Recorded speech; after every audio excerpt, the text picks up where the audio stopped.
지난주의 제목이 만사여의였습니다. 오늘 설교도 그와 같은 맥락에서 계속 이어집니다. 만사여의라는 말은 모든 것이 뜻대로 이루어진다라는 말입니다. 보통은 새해 덕담으로 많이 쓰는 말입니다. 올 한 해는 뜻한 바를 다 이루라는 그 기대를 담은 그런 인사말입니다. 하지만 그리스도인에게는 우리의 뜻이 이루어지는 것이 마냥 행복한 일만은 아닐 것입니다. 잠언 16장 3절에 보면 너의 행사를 여호와께 맡기라 그리하면 너의 경영하는 것이 이루어지리라고 말씀하고 있지 않습니까?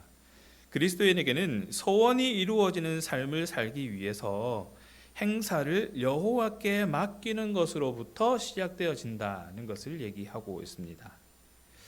이 단순한 의미지만 이 말씀의 의미를 이해하고 삶 속에 적용하는 것은 결코 쉬운 일은 아닙니다. 게다가 지금 이 순간에 여호와께 맡긴다는 것, 이 순간에 이 일을 여호와께 맡긴다라는 것이 정확하게 어떤 것인지, 또 왜 내 일을 여호와께 맡겨야 하는가, 이러한 일조차도 하나님께 여호와께 맡겨야 하는가라는 것에 대해서 이 명확한 답을 얻기라는 것은 쉽지 않습니다. 또 여호와께 맡겼을 때의 그 결과가 어떠할지에 대한 그런 궁금증도 쉽게 해결할 수 없는 부분들이지요. 그러나 분명한 것은 하나님께서 우리의 삶에 깊이 관여하고 계시다라는 것입니다. 그렇기 때문에 이 만사여의도 내 소원대로가 아니라 하나님 안에서 하나님의 뜻대로 이루어지기를 바라는 것이 바람직한 일이라는 것이지요. 지난주 본문에서 드러나 있는 부분도 그렇습니다. 우리가 흔히 실수하는 어떻게 해서든 하나님의 뜻이 이루어지기만 하면 된다라는 식의 해석으로서의 만사여의가 아니라는 것이지요. 주님의 때에 주님의 방법으로 주님의 뜻이 이루어지는 만사여의가 되어야 한다라는 것입니다. 그래서 잠언에서 얘기하는 것처럼 우리의 행사를 여호와께 맡기고 하나님께서 이끌어 가시는 대로 우리가 순종할 때에 그의 뜻이 이루어지는, 우리의 삶을 통하여서 그의 뜻이 이루어지는 그러한 결과가 이루어진다는 것이지요. 오늘 본문의 45장은 형제들과 화해하는 모습들, 그리고 야곱의 가족들이 애굽으로 떠날 준비를 하는 장면들이 묘사되고 있습니다. 37장에서부터 시작되었던 그 형제들 간의 갈등이 해결되어지고 화해가 이루어지는 그런 장면들이 나타나고 있지요. 유다의 이야기를 들은 요셉이 감정에 격해져서 막 울게 됩니다. 그리고 종들을 다 물리고 나서 형제들만 있는 그 자리에서 본인이 요셉이다고 밝히고 본인의 신분을 밝힙니다. 베냐민과 다른 형제들과 더불어서 눈물로 화해하는 그런 장면들로 시작되고 있습니다. 그동안의 모든 일들은 그저 하나님을 바라보았기, 하나님의 뜻을 바라보았기 때문에 견딜 수 있었다라는 그 요셉의 그 마음이 그대로 담겨져 있는 그런 눈물로 용서를 하고 있는 것이지요. 완전한 용서의 모습이 아마 이러한 모습이지 않겠는가 하는 것입니다. 참 긴 세월 동안 형제들은 서로 씻을 수 없는 그런 마음의 상처를 가지고 살았습니다. 형들은 동생을 팔았다라는 것 때문에, 그래서 그 생사를 알 수 없는 그런 상황 가운데 동생을 놓았다는 것 때문에, 어쩌면 요셉은 형들이 나를 팔았다는 것 때문에, 물론 하나님의 뜻을 바라보고는 있었지만 그래도 내가 사랑하는 형들이 나를 팔았다는 것 때문에, 또 베냐민은 갑자기 형을 잃었다는 것 슬픔 때문에 서로 마음의 상처를 가지고 살았던 것이죠. 그런데 이제 그 상처를 덮고 새로운 출발을 위한 전환점을 맞이하게 됩니다. 이 재미있는 사실은 이 형제들의 이야기를 듣고 바로와 그의 신하들과 함께 기뻐하고 있다라는 것이지요. 그리고 그의 모든 가족이 애굽으로 내려오는 것을 승인합니다. 바로는 요셉이 형제들에게 제시한 것보다 훨씬 더 많은 양식과 수레를 약속하고 미래를 보장하는 그런 얘기를 합니다. 이제 요셉을 제외한 모든 형제가 아버지에게로 돌아와서 요셉이 살아있다는 이야기를 전하게 되죠. 야곱은 이 아들들의 말을 선뜻 믿지 못합니다. 진짜 살아있는 게 맞느냐는 것이죠. 의심합니다. 하지만 요셉이 보낸 수레를 보고서야 그 말이 사실이다라는 것을 확인하게 되고 믿게 됩니다. 잃어버린 줄 알았던, 그리고 죽은 줄 알았던 아들 요셉이 있는 애굽으로 이제 거처를 옮겨야 되겠다라고 마음을 먹게 되지요. 죽은 줄 알았던 아들이 살아있다는 소식에, 그리고 그 아들을 볼 수 있겠다는 기대에 그 영혼이 소생되었다라고 기록하고 있습니다. 기력을 되찾게 된 것이죠. 그리고 기뻐하면서 죽기 전에 그 아들을 보겠다는 새로운 소망을 가지고 이야기가 마무리가 됩니다. 결국에는 이 하나님의 뜻이 이루어지고 있다라는 것을 우리는 보고 있습니다.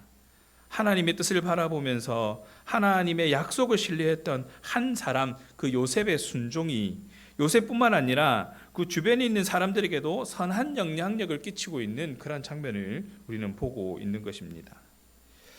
매뉴얼처럼 이러한 일이 벌어졌을 때는 하나님의 뜻에 따라 우리는 이렇게 해야 합니다라는 그러한 정확한 지침이 우리에게 있는 것은 아닙니다. 하지만 분명한 것은 각 사람에게 각 사람에 맞는 방법으로 하나님의 역사하심을 기대할 수 있는 그러한 우리는 삶 가운데 있다라는 것을 깨달을 수 있다는 것이지요. 같은 상황이지만 어떻게 보면 같은 상황인 것처럼 보여지지만 하나님께서 나에게 임하시는 은혜, 그리고 다른 사람에게 임하는 은혜가 다르다라는 것은 각자에게 하나님께서 허락하신 하나님의 방법이 다 있다는 것이지요. 요셉의 고난은 그러한 부분들에서 우리에게 도전이 되어집니다. 요셉은 고난을 극복하고 형제들을 용서하면서 계속 애굽의 총리 역할을 감당합니다. 요셉의 자신의 가족을 비롯한 수많은 사람을 구원한 일을 감당할 수 있었던 것은 다른 데서 있는 것이 아니라 그의 능력이 뛰어나서라기보다는 오히려 하나님의 경륜을 이해하는 것으로부터 시작되어진다는 것이죠. 그는 어려서부터 꿈을 꿨습니다. 하나님께서 자신에게 준 꿈, 그 꿈을 잊지 않고 계속 붙들고 살아갔었습니다. 언제가 될지 모르겠지만 이 꿈은 반드시 이루어질 것이다 라는 믿음을 가지고 아마 살았을 것입니다. 그래서 그가 당했던 그 수많은 고난 가운데도 넉넉히 이길 수 있었던, 넉넉히 이겼다라는 기록은 없지만 그가 잘 감당할 수 있었던 것은 하나님께서 이 일을 반드시 이루실 것이다 라는 믿음 가운데 있었다라는 것이지요. 하나님께서 이렇게 이루어 가실 것이다. 그것이 내가 계획한 것이 아니라 하나님의 방법으로 하나님의 때에 하나님께서 가장 좋다고 여기시는 그 방법대로 이루어 가실 것이다 라는 그런 믿음들이 있었기 때문에 그는 그저 자신이 처한 상황에서 최선을 다할 수 있었던 것이죠. 요셉이 저와 여러분도 요셉이 보여주는 그러한 삶의 모습은 저와 여러분에게도 삶을 대하는 관점이 어떠해야 하는가에 대한 도전을 심겨줍니다. 하나님께서 이루어 가실 것이다 하는 것에 대한 관점입니다. 하나님께서 어떻게 해 나가시는가에 대한 이해가 있을 때 온전히 살아갈 수 있다는 것이지요. 지금 당장 내 눈앞에 벌어진 이 일이 나는 어떻게 해결해야 될지 도무지 답을 찾을 수는 없지만 하나님께서는 이 일을 통하여서 분명히 하나님의 일을 이루어 갈 것이다 라는 그 확신을 가지고 있을 때 우리는 온전히 살아갈 수 있게 된다는 것이지요. 고난을 극복하고 용서를 주고받으면서 직분과 사명과 목적을 성실히 수행하기 위해서는 올바른 이해와 올바른 관점이 필요합니다. 하나님의 방법과 하나님에 대한 올바른 이해와 관점인 것이죠. 그것 때문에 우리는 말씀을 보고 그 말씀을 묵상하고 그 말씀 가운데서 뜻을 발견하기 위해서 애쓰는 겁니다. 감사하게도 우리를 사랑하시는 하나님이 우리가 당하는 모든 고난과 시련 가운데 함께 하고 계시다는 것이죠. 고린도후서 1장 3절과 4절에 보시면 찬송하리로다 그는 우리 주 예수 그리스도의 하나님이시요 자비의 아버지시요 모든 위로의 하나님이시며 우리의 모든 환난 중에서 우리를 위로하사 우리로 하여금 아버지께 받는 위로로서 모든 환난 중에 있는 자들을 능히 위로하게 하시는 이시로다 라고 고백을 합니다. 하나님께서는 저와 여러분에게 그렇게 함께 하고 계시다는 것이죠. 또한 우리의 고난을 사용하셔서 선한 목적을 이루어 가십니다. 본문에서 요셉은 자신이 당한 고난과 불행이 하나님의 선하신 섭리 가운데 일어났다는 사실을 형제들에게 얘기를 해주고 있습니다. 당신들이 나를 판 것처럼 보이지만 사실은 그것은 하나님의 섭리를 이루어 가시기 위한 하나님의 방법입니다 라고 요셉이 이야기를 하고 있는 겁니다. 형제들이 만약에 이 얘기를 했더라면 이게 무슨 말도 안 되는 소리입니까? 자신이 저지른 일을 왜 그렇게 합리화시키십니까? 라고 얘기할 수 있겠지만 요셉이 그 얘기를 하고 있는 거예요. 이 일은 하나님께서 당신의 뜻을 이루기 위해서 예비하신 길입니다.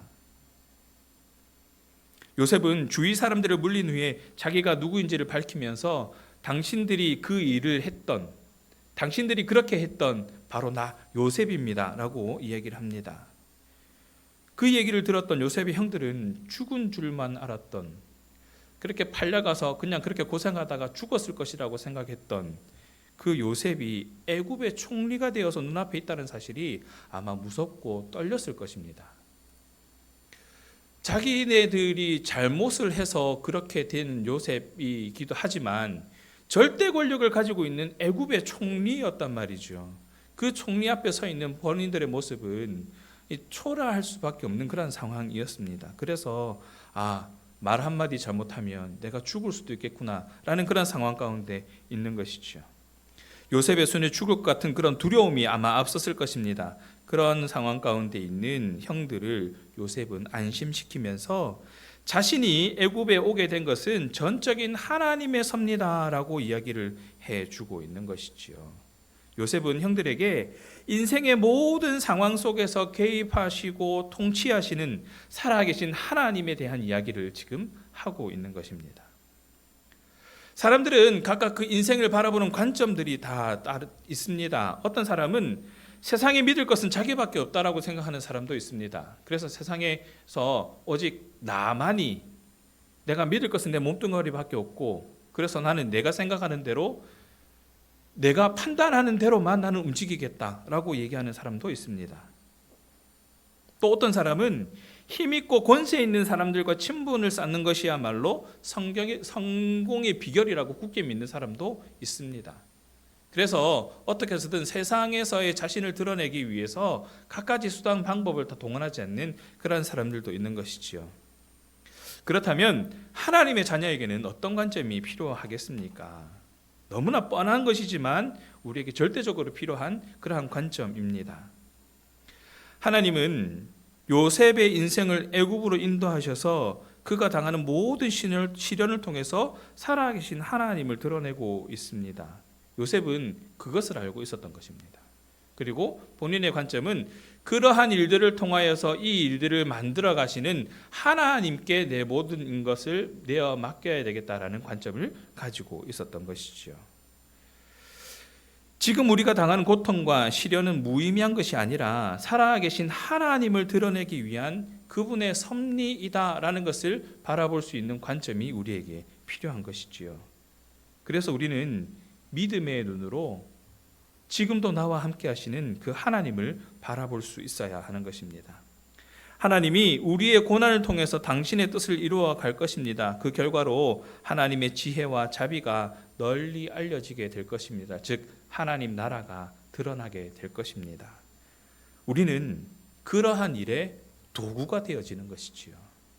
나의 뜻을 이 땅 가운데서 이루어가는 것이 아니라 나를 통하여 이루어 가시는 하나님의 나라를 바라보고 하나님의 일이 드러날 수 있도록 쓰임받는 그런 도구가 되어지는 것이 저와 여러분의 삶의 관점이 되어야 한다는 것입니다. 요셉은 자기 삶을 인도하신 하나님의 살아계심을 고백하면서 하나님의 특별한 목적을 언급합니다. 바로 자신과 자신의 가족들과 또 하나님께서 약속하셨던 그 큰 민족을 이루게 하시기, 이스라엘로 하여금 큰 민족을 이루게 하시겠다는 그 약속을 바라보고 있었던 것이지요. 이 그 모든 일들을 이루어가기 위한 하나님의 계획 가운데에 자신이 그저 한 자리를 차지하고 있었다라고 고백을 하고 있는 겁니다. 자신을 애굽으로 인도하신 것은 구원을 베푸시기 위한 섭리다라고 말하고 있는 것이지요.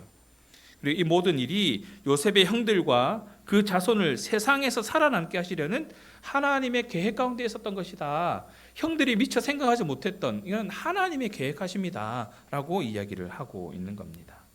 그러면서 앞으로 5해 남은 흉년을 대비해서 아버지 야곱과 남은 식소들을 모두 애굽으로 옮겨오도록 이야기를 하고 있습니다.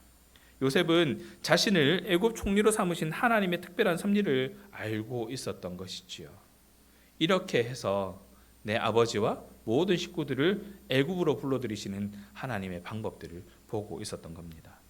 그는 자기에게 주어진 복이 다른 사람의 생명을 구원하기 위한 것임을 확신한 것입니다.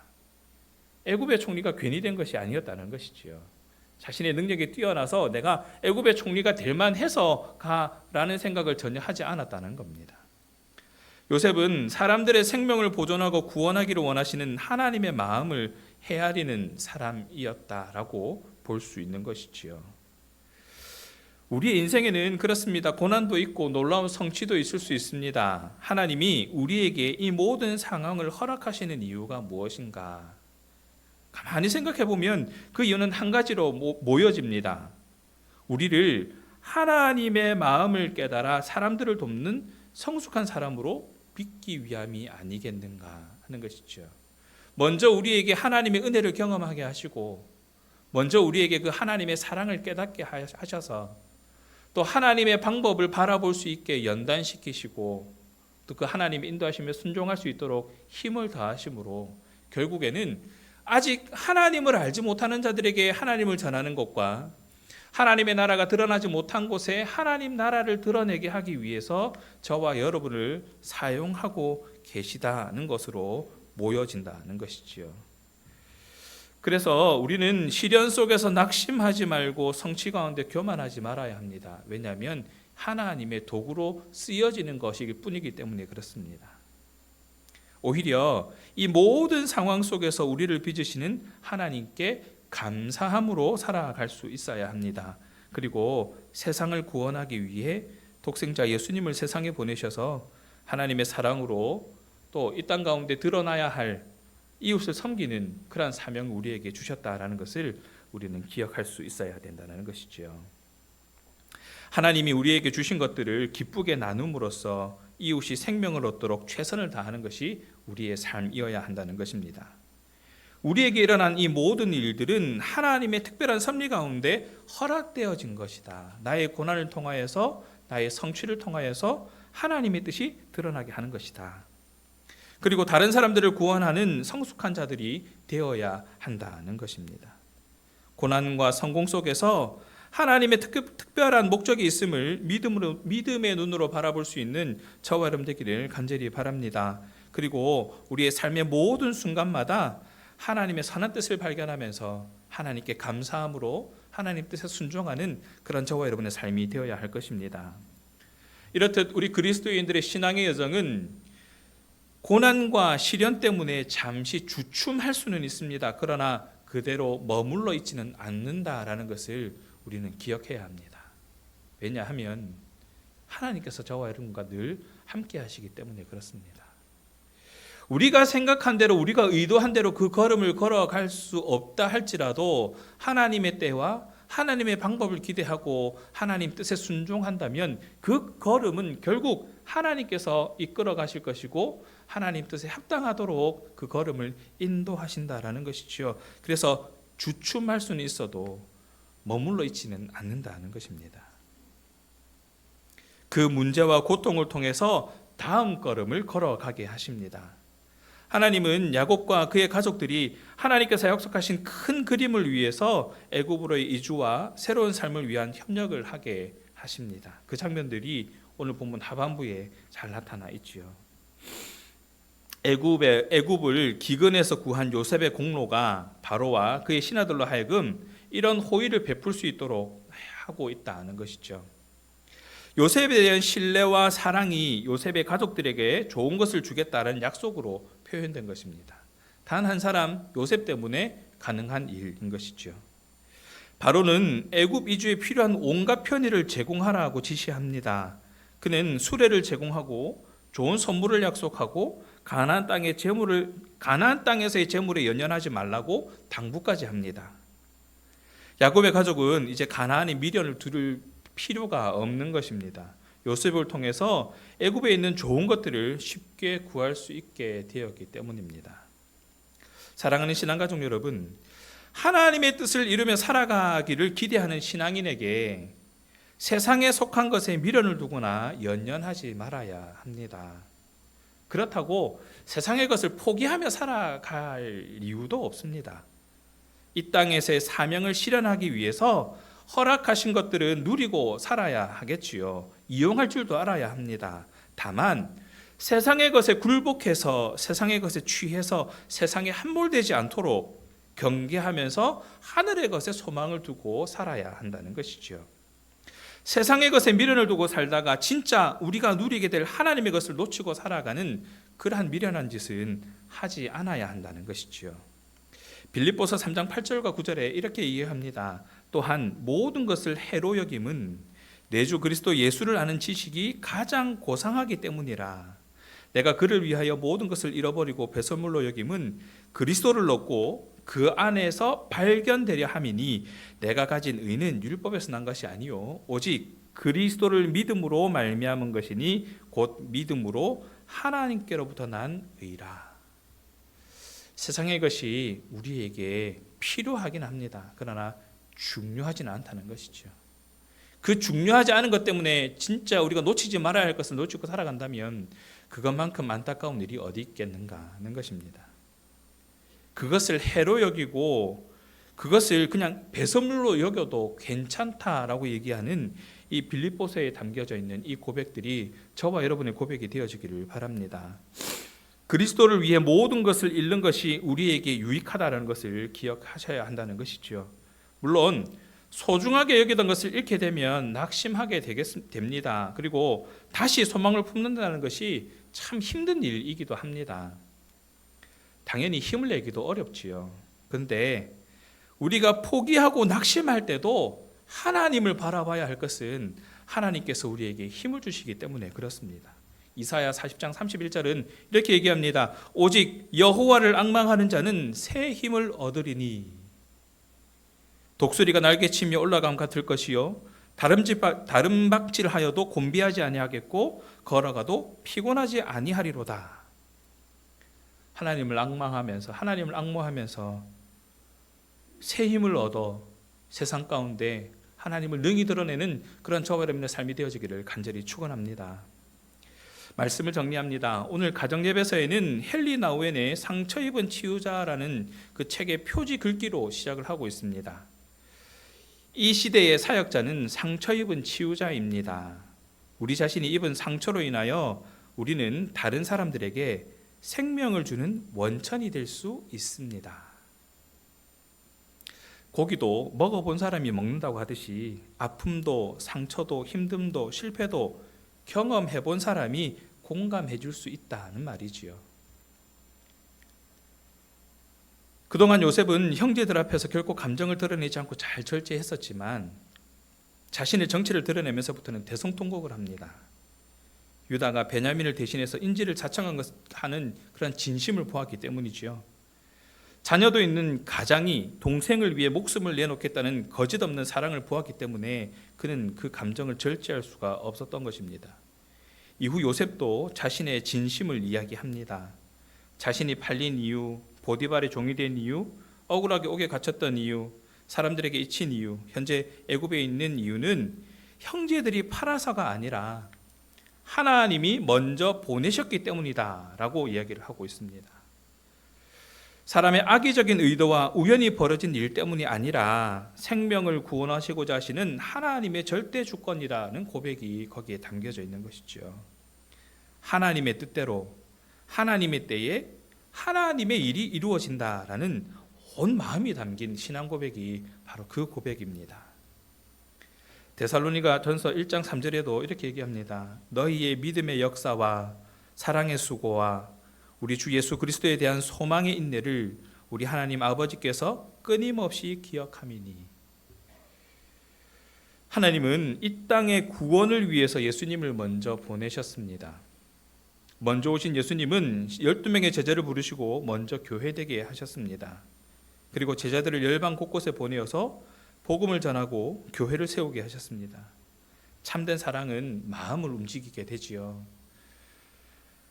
교회 안과 밖에서의 사역이 거칠애에 머물지 않기 위해서는 사랑의 목숨을 걸어야 한다라고 얘기를 합니다.